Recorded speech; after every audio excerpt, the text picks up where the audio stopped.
Today I wanted to talk about how I lost 68 pounds in 6 months.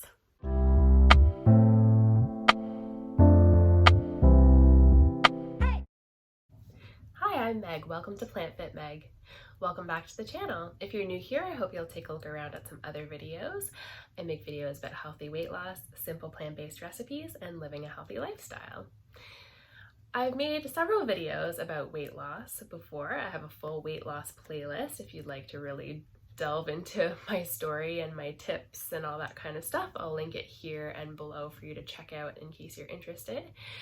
But in today's video, I really wanted to delve into where I started with my weight loss and with my health journey, and how I lost the first 70 pounds, how I lost the bulk of my weight. So how I did it, what was my mindset like, what was I eating, and what was my exercise like, and just how I went about it and how I did it.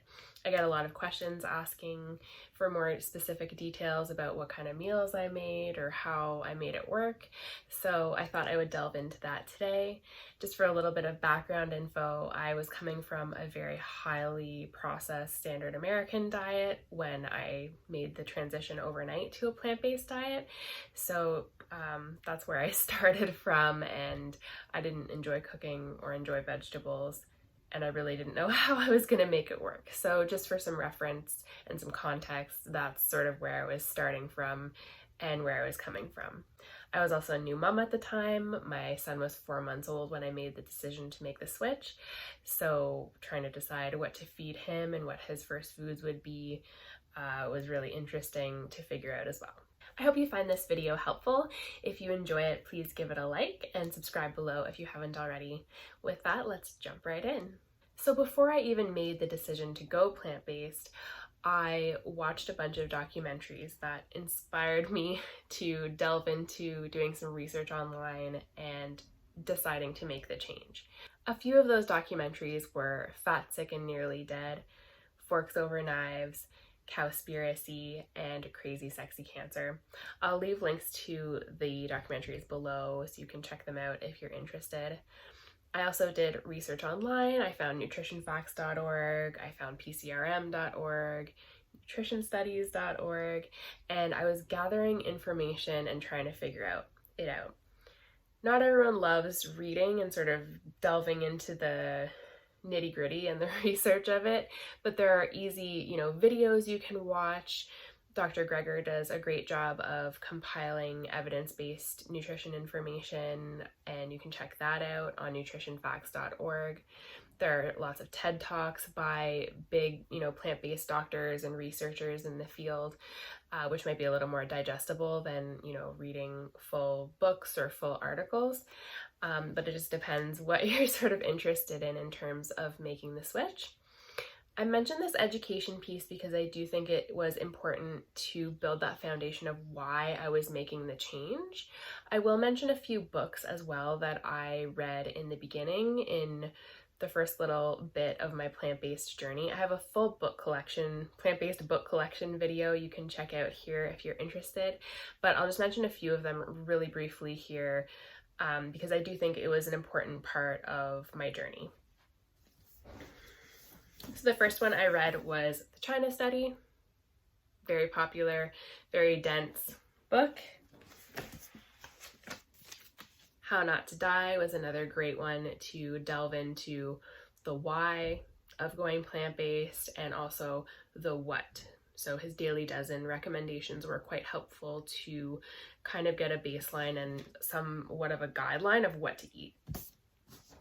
And the third one is The Pleasure Trap, which delves into evolutionary psychology and sort of how we're wired and why we go to seek out the highest calorie foods in the environment, and about willpower. And so very, very interesting book, interesting read. Through reading these books and watching documentaries and finding information for myself, I made the decision to go plant-based, and I really decided that I was going to focus on my health. And I had tried to lose weight in the past with varying degrees of success. I kind of yo-yo it up and down, and I've spoken about that in a couple of other videos. But this time around, I really wanted to focus on regaining my health, doing as much as I could to be as healthy as possible for my son, for my husband, for myself, and just be as healthy as possible. So weight loss was not actually my primary goal. It was in my head, don't get me wrong. I did have it in my head that I would likely lose weight in this process, but my primary focus was absolutely my health first and foremost.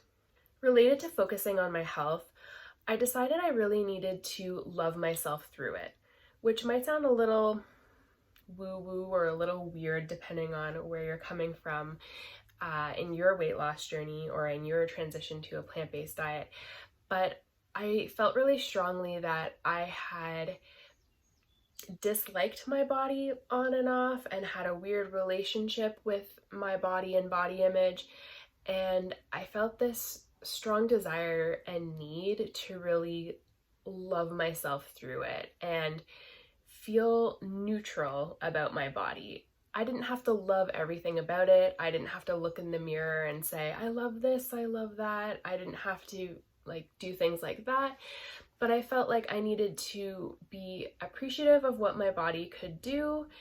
And then as time went on, appreciate what else I could do, because I was sick and I was trying to regain my health. And the more that I could do and the better I felt and the more confidence that I gained, feeling good and feeling healthy and feeling empowered that I could make change in my life, that self-love piece is really, really important. And that self-compassion for if I went off track and ate something processed, that it was okay and I could move on from that and be okay. I'll link to some videos about mindset and getting back on track and those kinds of things as well, in case you're interested. Now into what I actually did to lose the weight. So when I first started, I've mentioned this before, I did a 5-day juice fast. It was the Reboot with Joe juice fast. I'll link to that as well. So I lost a little bit of weight doing that. I lost about 9 pounds in a week. Doing the juice fast and committing to it and actually going through it and completing it really proved to me that I was capable of more than I was giving myself credit for, and that once I committed to something, I could actually follow through and I could actually do it. And I did have one hot meal sort of in the middle of my juice fast, but that was okay. I had potatoes and veggies and it was all, healthy stuff and good. And then I completed the juice fast and I felt empowered to continue on this path and on this journey to health. I decided to keep it really simple and eat foods that I already knew that I enjoyed.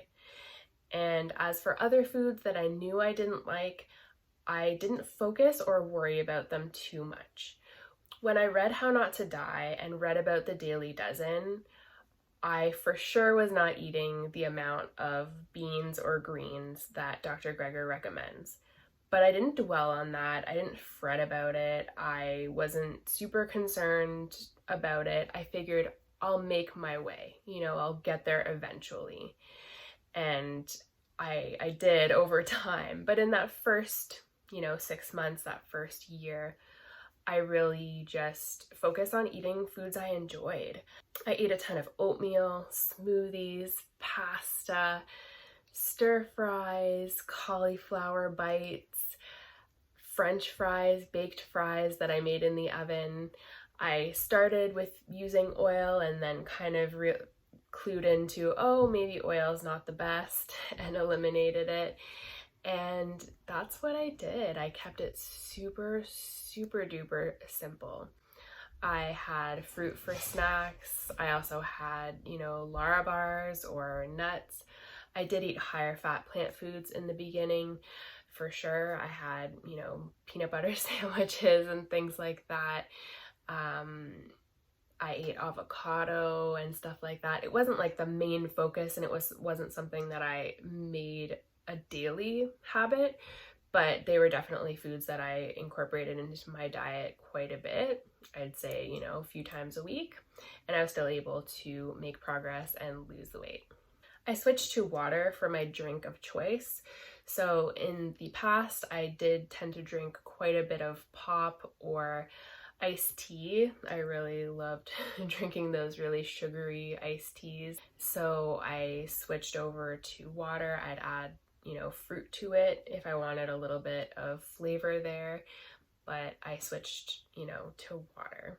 So about 3 to 4 months into my plant-based diet, I was feeling very energetic and I wanted to do a new activity. And I was a terrified beginner, but I decided that I wanted to take up running and give it a try. I wasn't sure how it was gonna work out. I was still, you know, quite overweight at the time, but I started really small, and my best friend and I joined a Learn to Run clinic together and sort of held each other accountable in that way. And we were able to work our way up to running a 5K. Not a fast 5K by any means, but our goal was just to complete it. And we completed it, we met that goal, and we were completely and totally happy with that. And it was amazing, and we felt really strongly and really good about that. In the very beginning, I didn't really know too much about calorie density or nutrient density. I had sort of heard those terms thrown around, but I didn't really have a big focus on them. I was just focused on eating the plant-based foods and not eating the meat and animal products that I had been accustomed to, and not eating the processed foods that I had been accustomed to. So calorie density and nutrient density kind of came into my awareness a little bit later on, I would say, maybe 5-6 months into my journey. And that was helpful to kind of see, okay, these foods are, you know, super nutrient dense and low in calorie, like your raw veggies or steamed veggies and things like that. And then going up the scale of more calorie dense foods and eating foods that were really nutritious, really delicious, and also happened to be low in calorie. A typical day of eating would look like a smoothie in the morning, a stir fry at lunch, and pasta for dinner. Another sort of typical day of eating might look like a bowl of oatmeal in the morning with some fruit, a curry for lunch, and burritos for dinner. I did not eat salads in the beginning. No. I did not like salads. I did not eat them at all in the beginning. So you can absolutely make progress and lose weight without eating salad. You might think that going vegan means you're just eating lettuce and carrots all day. That's absolutely not what I started with. Now I appreciate those foods a lot more than I did in the beginning. But at the start of my journey, it was all really comfort foods, and it was vegan and it was delicious, but it was, you know, making an alternative mac and cheese, or making, you know, a yummy warming chili, or a delicious potato leek soup, or just something that was really appealing to me and really nourishing and would fuel my activities and taste delicious. And I ate that way for a very long time. I'll link what I ate in my first week of being vegan video here. And that's essentially what I ate in my first little while of being vegan. And I did branch out a little bit and try, you know, cauliflower bites or try other things. Another thing about mindset and how I was thinking in this whole journey was I had extremely low expectations. So anytime I would try a new recipe or try a new dish, or even buy something store-bought, like a sauce or something at a store, I would have extremely low expectations. I always thought that anything I would make would just not taste good. I just had it in my head like, I don't know how to cook. I don't really know what I'm doing. This is probably not going to work out for me. And I was so pleasantly surprised to find that every time I made something, with, you know, maybe 1 or 2 exceptions, but the vast majority of the time. I would make meals and they would be so delicious and so satisfying and filling, and I could just eat as much as I wanted and enjoy it and nourish my body and fuel my activities and just do what I wanted to do. As you guys know, if you've watched the channel before, I have had a lot of ups and downs in my journey, but in that, first 6 months, first year or so, I was doing really well and eating mostly whole food, plant-based, with some of that, minimally processed stuff quite regularly, like bread and pasta and tofu and tempeh, once I finally got around to trying tofu and tempeh, because those things scared me and I had no idea how to prepare them or how to make them yummy in the beginning. But I came around to that and really enjoyed those foods as well. The biggest tip I can give you is to do what works for you. And I say this in a lot of videos, but I think it's just so important. Some people just swear by the starch solution, and anything else, they're just like, nope, starch solution, and the fat you eat is the fat you wear. And they have a certain perspective and a certain method that works for them. And that's amazing. That's awesome. If it works for you, do it. Fabulous. Amazing. More power to you. Other people are like that with Eat to Live or with a nutritarian Dr. Furman kind of approach. And they say, this is the best way, this is the most healthful way, this is the way, this is how you do it. And for me, I read these books and I read the information, but I never called myself a McDougler. I never called myself a nutritarian. I never wanted to put myself in a box where I had rigid rules that I had to follow that would make me feel constrained and feel like I needed to almost rebel against. And that's just me, and that's how I have gone through my plant-based journey. For me, it was gathering information, questioning and wondering what would work best for me, and trying different things at different times based on what was going on in my life, how I was feeling, what my health was like, what my stress levels were. And if something wasn't working for me any longer, I would try something else. If I was delving into processed food and having problems, I would reconsider. Why? How can I resolve this? What else can I do? And it's as much about learning about eating a plant-based diet and what to eat and about the nutrition side of it, as much as it is about learning about yourself and what works for you and what feels good for you and what will nourish your activities and make you feel full and satisfied and feel good in your own skin. I would love to hear what your approach is to your weight loss journey. And are you fully plant-based? Are you doing a sort of flexitarian approach? Are you a McDougler? Are you nutritarian? Are you like me, where you kind of have your hand in all the pots and it's like you're just kind of choosing your own adventure and picking and choosing what resonates from all these wonderful plant-based experts and doing what works for you? I would love to hear your experience and what works well for you.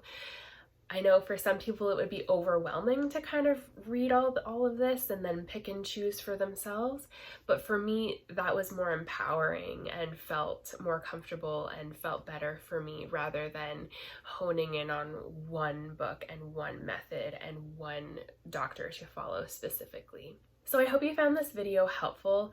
I will be making a follow-up video that will be going over how I lost the last 10 pounds, because I have lost a total of 80 pounds in my weight loss journey and in my health journey. So I will be sharing how I sort of tweaked things a little bit and made some shifts and how I lost the last 10 pounds. So stay tuned for that video coming up if you're interested. If you liked this video, give it a like, subscribe below if you haven't already, and hit the little notification bell so that you're notified whenever I upload a new video and you never miss one. I hope you're having an amazing day, and I will talk to you soon. Bye!